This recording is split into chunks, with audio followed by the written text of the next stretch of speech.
So the last question that I have for you, Brian, is how do you measure the success of Bosque Village? I wonder about that quite a bit. For the short term, it's survival. For the short term, it's developing funding so that I can continue. Also for the short term, it's organizing all of the things I've learned over the last 14 years, all of the media I've produced, and making that easier to share with people. So putting everything I've learned on Quora, on YouTube, etc. Longer term, I have to find people who want to be invested in it and live here, and so we can develop a more functioning community. I have a lot of short-term people, and that's been great, but it has to be longer-term people. Okay. The next stage is I have to be ready to die. I'm going to die sometime. And right now, if I die, this project will be a failure, because this land had all become avocado farms.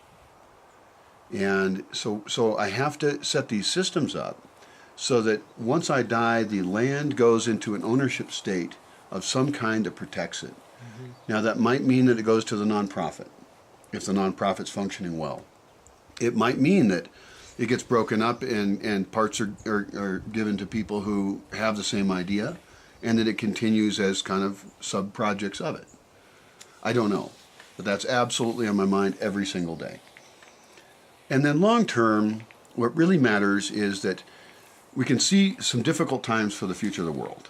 We see world problems that are critical and will probably cause the collapse of civilization.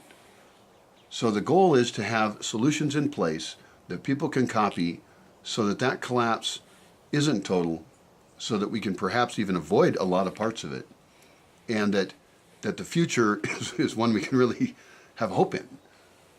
And that's perhaps the ultimate product long term, is that we have hope, that we can take action, you and me, wherever we're at, anywhere in the world, we can implement cultural solutions to have a peaceful, prosperous world that's biodiverse, and humanity will continue it all. Okay. That's great. Thanks for talking to me. Thanks for talking to me, man.